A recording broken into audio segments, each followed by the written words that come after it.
രാമക്ഷേത്രത്തിന്റെ ഉദ്ഘാടനത്തിന് ക്ഷണക്കത്തുമായി വന്നു ഞങ്ങളുടെ പാർട്ടി ഓഫീസിൽ ഡൽഹിയിൽ. സീതാറാം യെച്ചൂരി ചോദിച്ചു, എന്താ കത്ത്? രാമക്ഷേത്രത്തിന്റെ ഉദ്ഘാടനത്തിന് ക്ഷണിക്കാമെന്ന്. പോവല്ലേ, മറുപടി ഇപ്പൊ തരാം. മറുപടി കൊടുത്തു. എന്താ മറുപടി? നോ, വരികില്ല. എന്താ കമ്മ്യൂണിസ്റ്റുകാരും ഇടതുപക്ഷക്കാരും ക്ഷേത്രത്തിൽ പോകാത്ത? ക്ഷേത്രത്തിന്റെ ആഘോഷങ്ങൾക്ക് ഇതാ ഇവരെ പോലെയുള്ളവര് ഗാനമേള നടത്തുമ്പോ ആ ഗാനമേള കേൾക്കാൻ അമ്പലത്തിൽ ആരാ പോകുന്നത്? കമ്മ്യൂണിസ്റ്റുകാർ. ചിലപ്പോ ഒരു വിപ്ലവ ഗാനം പാടും, കമ്മ്യൂണിസ്റ്റുകാർ കൊടി വീശും. കണ്ടില്ല നിങ്ങൾ? നമ്മൾ ക്ഷേത്രോത്സവത്തിന് പോകാതിരുന്നിട്ടുണ്ടോ? പള്ളി പെരുന്നാളിന് പോകാതിരുന്നിട്ടുണ്ടോ? കുണ്ടോട്ടി നേർച്ചയ്ക്ക് പോകാതിരുന്നിട്ടുണ്ടോ? ഇല്ല. അപ്പൊ ഞാൻ പറഞ്ഞു വന്നത്, ആ രാമക്ഷേത്രത്തിന്റെ ഉദ്ഘാടനത്തിന് ഞങ്ങൾ മറുപടി കൊടുത്തു, വരികില്ല. ഇയാൾ കത്തുമായിട്ട് നേരെ BJP ഓഫീസിലേക്ക് അല്ല പോയത്, ഇടയ്ക്ക് വേറെ ഓഫീസ് കത്ത് കൊടുക്കാണ്ട്. ഏതാണ് ഓഫീസ്? AICCന്റെ ഓഫീസ്. കത്ത് കൊടുത്തു, രാമക്ഷേത്ര ഉദ്ഘാടനത്തിന് വരണം. പ്രത്യേക AICCന്റെ യോഗം ചേർന്നു. ആലോചിച്ചു. ചിലര് പറഞ്ഞു പോവണം, ചിലര് പറഞ്ഞു പോവണ്ട, ചിലര് പറഞ്ഞു പോണ്ടണം. നിങ്ങൾക്ക് മനസ്സിലായോ? പോണ്ടണം എന്ന് പറഞ്ഞാൽ എന്താ? പോവണ്ട എന്ന് മൃദുവായി തീരുമാനിച്ചു. മധ്യപ്രദേശിന്റെ മുഖ്യമന്ത്രി, ഹിമാചൽ പ്രദേശിന്റെ കോൺഗ്രസിന്റെ മുഖ്യമന്ത്രി പോയി, മന്ത്രിമാര് പോയി. ഒറ്റ ചോദ്യം കോൺഗ്രസേ, BJP ഭരിക്കുന്ന എല്ലാ സംസ്ഥാനങ്ങളിലും രാമക്ഷേത്രത്തിന്റെ ഉദ്ഘാടന ദിവസം പൊതു അവധി പ്രഖ്യാപിച്ചു. മനസ്സിലാക്കുക, BJP ഭരിക്കുന്നു. എന്തിനാ ഹിമാചൽ പ്രദേശിൽ പൊതു അവധി പ്രഖ്യാപിച്ചത്? രാമക്ഷേത്രത്തിന്റെ ഉദ്ഘാടന ദിവസം പറ. നാളെ അങ്ങാടിയിൽ മൈക്ക് കെട്ടി മുസ്ലിങ്ങളോട് പറ, നീ മതന്യൂനപക്ഷങ്ങളോട് പറ. എന്താ നിങ്ങൾ പോയി? വിവിധ സംസ്ഥാനങ്ങളിലെ AICC മെമ്പർമാർ പോയി, പ്രദേശ് കോൺഗ്രസ് കമ്മിറ്റി അധ്യക്ഷന്മാർ പോയി, ഞങ്ങൾ പോയില്ല. അപ്പൊ മുരളീധരന്റെ ഒരു മറുപടി, K. മുരളീധരൻ. എന്താ മുരളീധരൻ പറഞ്ഞത്? കമ്മ്യൂണിസ്റ്റുകാർക്ക് അമ്പലം, കമ്മ്യൂണിസ്റ്റുകാർക്ക് അമ്പലമുണ്ട്, ജാതി മതവും ചാത്തനും പോത്തനും ഇല്ലാത്ത കമ്മ്യൂണിസ്റ്റുകാർ ഓരോ ഉദ്ഘാടനത്തിന് പോവാത്തതിൽ അത്ഭുതമുണ്ടോ? പ്രിയപ്പെട്ട മുരളീധര, എല്ലാ ബഹുമാനങ്ങളും നിലനിർത്തിക്കൊണ്ട് പറയുന്നു, അങ്ങയുടെ വന്ധ്യനായ പിതാവുണ്ടല്ലോ, കേരളത്തിന്റെ മുൻ മുഖ്യമന്ത്രി K. കരുണാകരൻ, ഈ ഭൂമി മലയാളത്തിൽ കൊടുങ്കാറ്റുണ്ടായാൽ, പേമാരി ഉണ്ടായാൽ, ഈ ഭൂമി മലയാളം ആമ്പലം പറഞ്ഞാൽ എന്തു സംഭവിച്ചാലും മലയാള മാസം 1-ാം തീയതി എന്ന് പറയുന്ന ഒരു തീയതി ഉണ്ടെങ്കിൽ അങ്ങയുടെ വന്ധ്യനായ പിതാവ് മുടങ്ങാതെ പോകുന്ന ഒരു ക്ഷേത്ര നഗരമുണ്ട് കേരളത്തിൽ. ആ ക്ഷേത്ര നഗരത്തിന്റെ പേരെന്താണെന്ന്? ഗുരുവായൂര്. ഗുരുവായൂരിനെ കുറിച്ച് യേശുദാസ് പാടിയ മനോഹരമായ ഒരു പാട്ടുണ്ട്.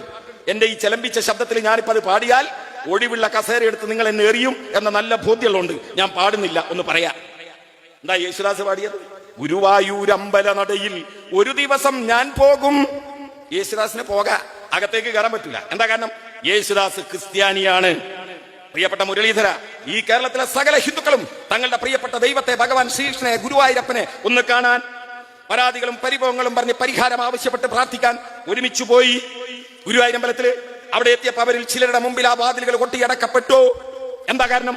RSSന്റെ തത്വസംഹിത ഇന്ത്യയിലെ ഹിന്ദുവിനെ 4ആയി തിരിച്ചു: ബ്രാഹ്മണൻ, ക്ഷത്രിയൻ, വൈശ്യൻ, ശൂദ്രൻ.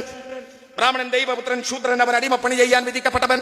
ശൂദ്രനേക്കാളും താഴ്ന്നവര് ആരാ? പറയര്, പുലയര്. നാന്ന് പറഞ്ഞു നോക്കി നിങ്ങൾ, കേരളത്തിൽ പറയര്, പുലയര് എന്നൊക്കെ പറഞ്ഞാൽ പറഞ്ഞ നാവ് വായിലിടുന്നതിന് മുമ്പ് വായിലെ പല്ല് നിലത്തുണ്ടാവും. അതാ കേരളം. മനസ്സിലായി നിങ്ങൾക്ക്? ഇവർക്ക് പ്രവേശനമില്ല. എന്നാ ഇപ്പൊ ഒന്ന് പോയി നോക്കൂ. ഗുരുവായൂർ പോരില്ല ഇവിടെ ഉണ്ട്. ഇവിടെ ഗോവിന്ദ മാഷ് പറഞ്ഞ ഒരു ഭക്തരാണ്. ഗുരുവായൂർ പോരില്ല ഇവിടെ. നിങ്ങൾ ഗുരുവായൂർ പോകുമ്പോൾ ഒരു ഗേറ്റ് കാണും. എന്താ ഗേറ്റിന്റെ പേര്? AKG gate. കമ്മ്യൂണിസ്റ്റുകാരുണ്ടാക്കിയല്ല. വലിയ സമരം നടന്നു അവിടേക്ക്. ആ സമരത്തിന്റെ പേരാണ് ഗുരുവായൂർ സത്യാഗ്രഹം. ആ ഗുരുവായൂർ സത്യാഗ്രഹത്തിന്റെ വളണ്ടിയർ ക്യാപ്റ്റന്റെ പേര് സഖാവ് AKG. ആ സമരകാലത്താണ് കൃഷ്ണപിള്ള ഗുരുവായൂർ അമ്പലത്തിനെ മണിയടിച്ചത്. അന്നുകൊണ്ട് മുളവടിക്കാര് കൃഷ്ണപിള്ളനെ നടപ്പുറം അടിച്ച് കടപ്പുറാക്കി. അന്ന് ആ കൃഷ്ണപിള്ള പറഞ്ഞത്, ഉശിരുള്ള നായർ മണിയടിക്കും, ഇലനക്കി നായർ പുറമടിക്കും. AKG നിരാഹാരം കിടക്കുക ഇല്ലേ? AKGന്റെ ഭാര്യന്റെ പേരെന്താ സഖാവ്? AKGന്റെ ഭാര്യന്റെ പേര് ഗോവിന്ദമാശ് ചോദിക്കണോ? ചോദിക്കാം, പെട്ടെന്ന് ഓർമ്മയിൽ നിങ്ങൾക്ക് പോയതുകൊണ്ടാ. സുശീല ഗോപാലൻ. ഓർമ്മല്ലേ? സുശീല ഗോപാലൻ. മുഹമ്മദ് സഖാവ് പറയാൻ പറഞ്ഞ സുശീല ഗോപാലൻ ഇല്ലേ? പക്ഷെ ഞാനൊന്ന് തിരുത്തുക, സുശീല AKGയുടെ 2ാമത്തെ ഭാര്യ. ഗുരുവായൂർ സത്യാഗ്രഹം നടക്കുമ്പോ AKGയുടെ ഭാര്യ അമ്മാവന്റെ മകളാണ്. AKG നിരാഹാരം കിടക്കുക. അമ്മാവൻ വന്നിട്ട് മരുവനോട് പറഞ്ഞു, എണീക്ക്, ഇത് നമ്മൾ ഉയർന്ന ജാതിക്കാർ. ഏതാ AKGന്റെ ജാതി? നമ്പ്യാര്. നമ്മൾ ഉയർന്ന ജാതിക്കാർക്ക് മാത്രം വരാനുള്ള അമ്പലത്തിൽ കണ്ട പറയനും പുലിയനും ഒക്കെ വരുന്നത് നമുക്ക് അപമാനമാണ്. മരുവൻ എണീക്ക്. അപ്പൊ സഖാവ് AKG പറഞ്ഞൊരു മറുപടി ഉണ്ട്. എന്നെ കേൾക്കുന്ന സകല മതവിശ്വാസികളും സ്വർണ്ണലിപിയിലേതി വീടിന്റെ അമ്മാരത്ത് ആണി നിറച്ചു വെക്കണം. എന്താ AKG പറഞ്ഞറിയോ? മനുഷ്യൻ ദൈവത്തിന്റെ സൃഷ്ടിയാണെങ്കിൽ, എങ്ങനെ? മനുഷ്യൻ ദൈവത്തിന്റെ സൃഷ്ടിയാണെങ്കിൽ സിട്ടാവിനെ കാണാൻ സകല സൃഷ്ടികൾക്കും തുല്യ അവകാശമാണ്. അമ്മച്ചങ്കാക്ക് മനസ്സിലായി മരുവൻ ശരിയാവില്ല. നേരെ പുരേ പോയിട്ട് മോളെ കൈ പിടിച്ച് മരുവനടെ കിടക്കുക. കൈ പിടിച്ചിട്ട് മറ്റൊരാൾക്ക് കെട്ടിച്ചു കൊടുത്തു. മുരളീധര, സഖാവ് AKGക്ക് സ്വന്തം ഭാര്യ നഷ്ടപ്പെട്ടത് കമ്മ്യൂണിസ്റ്റ് പാർട്ടി ഉണ്ടാക്കാനല്ല, ഗുരുവായൂർ അമ്പലത്തിലേക്ക് ഭക്തർക്ക് പ്രവേശനം നൽകുന്നതിന് വേണ്ടി സമരം ചെയ്ത മനുഷ്യന്റെ പേരാണ് സഖാവ് AKG. ഞങ്ങൾ ഏത് മതത്തിനായത്? ഇപ്പൊ നിങ്ങൾ നോക്ക്, ഗോവിന്ദ മാഷ പ്രസംഗിച്ചുകൊണ്ടിരിക്കുമ്പോ ഇവിടെ ബാങ്ക് കൊടുത്തു. ഗോവിന്ദ മാഷ എല്ലാവരും സഖാക്കൾ ആരോ പ്രസംഗിച്ചുകൊണ്ടിരിക്കുമ്പോ ഇശാ ബാങ്ക് കൊടുത്തു. പള്ളിയിൽ പ്രസംഗം നിർത്തി. ഈ അങ്ങാടിയിൽ എത്ര പള്ളി ഉണ്ടെന്ന് എനിക്ക് അറിഞ്ഞൂടാ. എന്റെ നാട്ടിൽ കൊടിയത്തൂർ 5 പള്ളിയാ. APക്കൊന്ന്, ഈക്കൊന്ന്, മുജാഹിദിനൊന്ന്, ജമാഅത്തിനൊന്ന്, പ്രവാചകന് ശേഷം നബി ഉണ്ട് എന്ന് പറഞ്ഞ അഹമ്മദിയാക്കളും ഞങ്ങളുടെ നാട്ടിൽ കാളികാവിലുണ്ടാവും, കരളായുണ്ടാവും. അവരുണ്ട് ഞങ്ങളുടെ നാട്ടിൽ 5 പള്ളി. എങ്ങനെ ഈ പള്ളി ഉണ്ടാക്കിയത്? ലീഗുകാർ പറയും ഗൾഫിൽ നിന്ന് പണം അയച്ചിട്ട് അല്ലെങ്കിൽ വക്കഫ് ചെയ്തിട്ട്, വക്കഫല്ല എന്ത് കുന്തം ചെയ്തിട്ടും കാര്യമില്ല, ഈ മണ്ണിൽ പള്ളി ഉണ്ടാക്കാൻ കഴിയില്ല. എന്താ കാരണം? അതിനൊരു കാരണമുണ്ട്. ആ കാരണം എന്താണ്? 1921 നിങ്ങൾ പാടണേ.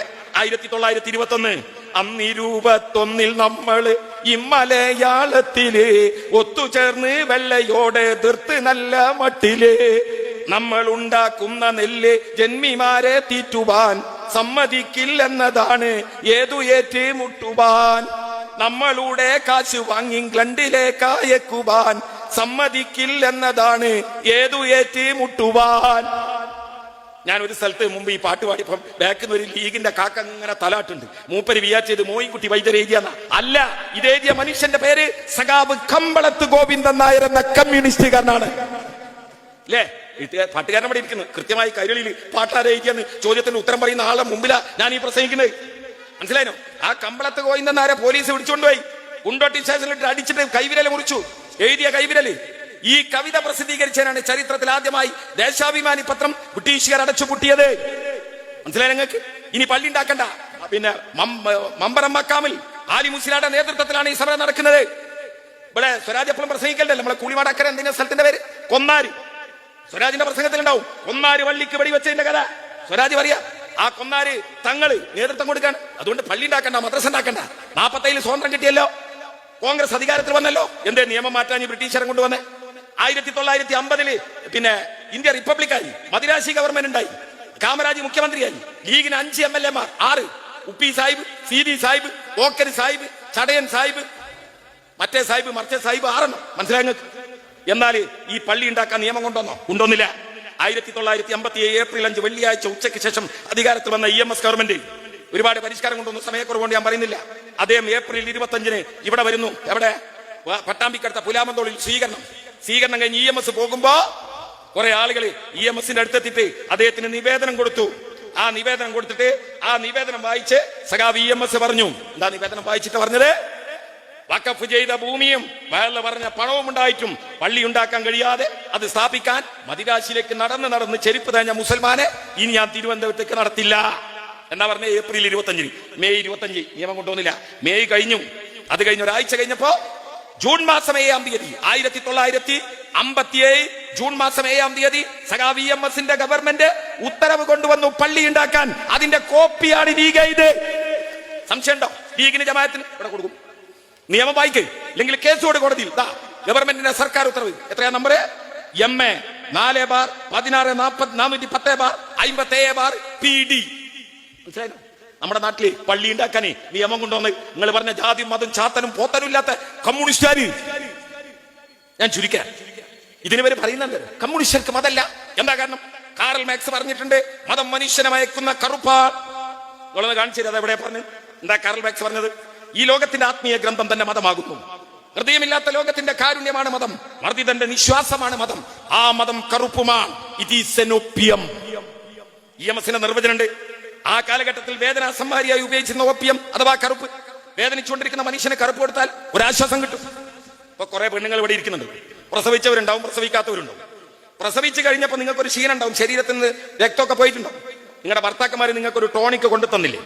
ഇപ്പൊ വെറ്റി കിടക്കുന്ന പെണ്ണുങ്ങളുടെ വീട്ടിൽ ഈ ടോണിക് ഉണ്ടെങ്കിൽ ആ ടോണിക്കിന്റെ കുപ്പി എടുക്കുക, പുറത്തൊന്ന് നോക്കുക. അതിൽ അതിന്റെ കണ്ടന്റ് ഉണ്ടാവും. കണ്ടന്റ് എന്ന് പറഞ്ഞാൽ ഈ ടോണിക്കിൽ എന്തൊക്കെയുണ്ട് എന്നുള്ള ചേരുവ. അത് വായിച്ചാൽ നിങ്ങൾക്ക് മനസ്സിലാവും. ഒരു 18% മുതൽ 20% വരെ അതിൽ ബ്രാൻഡി ഉണ്ടാവും ഈ ടോണിക്കിന്. എന്തിനാണ്? ശരീരത്തിലെ രക്തം കൂടാൻ. അപ്പൊ ഒരുത്തം വിചാരിച്ചു ഓന്റെ ഭാര്യ പ്രസവിച്ചപ്പോ ഓളൊന്ന് ഉസാറാക്കാൻ ഓളം ചെയ്തു അറിയോ, ഒരു കുപ്പി ബ്രാൻഡി വാങ്ങി കൊടുത്ത് ഓക്ക് പിരാന്തായി. ആ പിരാന്തിന്റെ പേരാണ് RSS. ആ പിരാന്തിന്റെ പേരാണ് ജമാഅത്തെ ഇസ്ലാമി. ആ പിരാന്തിന്റെ പേരാണ് കാസ. അതാ ഗോവിന്ദ മാഷ് പറഞ്ഞു. മതം വേറെ, മതവിശ്വാസം വേറെ, മതവർഗീയവാദികൾ വേറെ. രണ്ടും രണ്ടാ. എന്താ PD സതീശ ഈ തെരഞ്ഞെടുപ്പ് കാലത്ത് നിങ്ങൾ പറഞ്ഞത്? പഹൽഗാമിലെ ഭീകരവാദികളോടൊപ്പമാണ് ആര്? സ്വരാജ്. പാകിസ്ഥാൻ വാദിയാണ്. സ്വരാജ് അല്ല, അന്യരാജ് എന്നാണ് വിളിച്ചത് BJP-കാരൻ. അതല്ലേ കോൺഗ്രസ് ഏറ്റു വിളിച്ചത്? ഒറ്റ ചോദ്യം. പഹൽഗാമിലെ 24 പേരെ വെടിവെച്ചു കൊന്ന ആ ഭീകരവാദികൾ, അതിന് നേതൃത്വം കൊടുക്കുന്ന ആരാണ്? ജമാഅത്തെ ഇസ്ലാമി. ഇന്ത്യക്കകത്തുള്ള ജമാഅത്തെ ഇസ്ലാമി.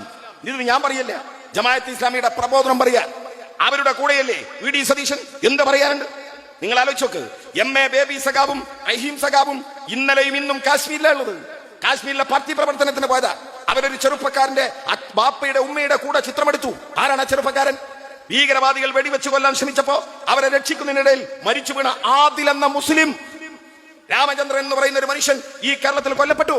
ആ രാമചന്ദ്രന്റെ മകൾ ഈ കേരളത്തിൽ വന്നിട്ട് പറഞ്ഞെന്താ, എന്റെ അച്ഛനെ നഷ്ടപ്പെട്ടു എനിക്ക് കാശ്മീരിന്റെ മണ്ണിൽ. പക്ഷേ അതേ കാശ്മീരിന്റെ മണ്ണിൽ 2 സഹോദരന്മാരെ എനിക്ക് തിരിച്ചു കിട്ടി. അവര് മുസ്ലിങ്ങളാണ്. പടച്ച തമ്പുരാൻ അവരെ കാക്കട്ടെ എന്ന് പറഞ്ഞ രാമചന്ദ്രന്റെ മണ്ണാണ് കേരളം. മനസ്സിലായി ഞങ്ങൾക്ക്? ആ രാമചന്ദ്രനെ വെടിവെച്ചു വന്ന കാശ്മീരിലെ ഭീകരവാദത്തിന് നേതൃത്വം കൊടുക്കുന്ന ജമാഅത്ത് ഇസ്ലാമിയുമായി സഹകരിച്ചിട്ട് നിലമ്പൂരിൽ തെരഞ്ഞെടുപ്പ് ജയിക്കാൻ വരിക ആര്? കോൺഗ്രസ് ഇല്ലേ? ഞാൻ പറഞ്ഞതാ, നിങ്ങൾ പറഞ്ഞല്ലോ മാറി എന്ന് ജമാഅത്ത് ഇസ്ലാമി. എവിടെയാ മാറിയത്? 2 മാസങ്ങൾക്ക് മുമ്പാണ് കരിപ്പൂർ എയർപോർട്ടിലേക്ക് സയ്യിദ് കുത്തുബിന്റെ ചിത്രം എടുത്തുകൊണ്ട്, അസനുൽ ബന്നിയുടെ ചിത്രം എടുത്തുകൊണ്ട് ഈ ജമാഅത്ത് ഇസ്ലാമിക്കാരൻ ജാഥ നടത്തിയത് ഇല്ലേ? വിശദീകരണത്തിലേക്ക് കിടക്കുന്നില്ല. ഞാൻ ചോദിക്കട്ടെ കോൺഗ്രസിനോട്, 2 തവണ ജമാഅത്ത് ഇസ്ലാമിയെ ഇന്ത്യയുടെ മണ്ണിൽ നിരോധിച്ചു. ആരാ നിരോധിച്ചത്? 2 കോൺഗ്രസ്. ഒന്ന് അടിയന്തരാവസ്ഥ കാലത്ത് നിരോധിച്ചു. ആ അടിയന്തരാവസ്ഥ കാലത്ത് നിരോധിച്ചപ്പോ അന്നത്തെ ജമാഅത്തെ ഇസ്ലാമിയുടെ അമീർ, എന്റെ നാട്ടുകാരനാ, മരിച്ചുപോയി, പേരൊന്നും ഞാൻ പറയുന്നില്ല. അദ്ദേഹം എന്താ ചെയ്തറിയോ? അദ്ദേഹം നിരോധിക്കപ്പെട്ടപ്പോ അയാളെ പോലീസ് അറസ്റ്റ് ചെയ്ത് കൊണ്ടുപോകാ. വെള്ളക്കടലാസിൽ എഴുതി ഒപ്പിട്ട് കൊടുത്തു. നിഷേധിക്കപ്പെട്ട ജമാഅത്തുകാർ എന്താ പറഞ്ഞത്? ഞാൻ ഇനി ജമാഅത്തെ ഇസ്ലാമിയിൽ പ്രവർത്തിക്കില്ല, എനിക്ക് മാപ്പു തരണം. എം കെ മുനീറിന്റെ ലേഖനം എന്റെ കയ്യിൽ, സമയത്തോണ്ട് ഞാൻ അതൊന്നും കാണിക്കുന്നില്ല. അതിൽ പറയുന്നുണ്ട് മാപ്പു തരണം. ജമാഅത്തെ ഇസ്ലാമിക്കാരാ, മനസ്സിലാക്കിക്കോ. അന്ന് നിരോധിക്കപ്പെടാത്ത ഒരു പാർട്ടിയുടെ MLA ആയ ഒരു മനുഷ്യരെ കൂത്തുപറമ്പിലെ പോലീസ് സ്റ്റേഷനിലേക്ക് അറസ്റ്റ് ചെയ്ത് കൊണ്ടുപോയി മാറി മാറി പോലീസുകാർ ഇടിച്ചപ്പോ നിലത്ത് വീണിട്ട് റബ്ബർ വന്ന പോലെ ചാടി എണീറ്റ് ഓരോ എണീക്കലും ഇൻകുലാബ് സിന്ദാബാദ് എന്ന് വിളിച്ച് അവസാനം ബോധം കെടുവോളം ചോരയിൽ കുളിച്ചു കിടന്ന മനുഷ്യന്റെ പേര് സഖാബ് പിണറായി വിജയൻ. അയാളെ കേരളത്തിന്റെ മുഖ്യമന്ത്രി. ചോരയിൽ കുതിർന്ന കുപ്പായവുമായി ഈ ഇന്ത്യയുടെ കേരളത്തിന്റെ നിയമസഭയിലേക്ക് പോയി ആഭ്യന്തരമന്ത്രി കരുണാകരന്റെ മുന്നിൽ നിന്ന് ഈ ഷർട്ട് ഉയർത്തിപ്പിടിച്ച്, മിസ്റ്റർ കരുണാകരൻ, നിങ്ങൾക്ക് എന്റെ നട്ടെല്ല് ചവിട്ടിപ്പൊളിക്കാൻ കഴിയും, പക്ഷേ എന്റെ നട്ടെല്ല് നിങ്ങളുടെ മുമ്പിൽ വളക്കാൻ എനിക്ക് മനസ്സില്ലടോ എന്ന് പറഞ്ഞവന്റെ പേരും പിണറായി വിജയൻ.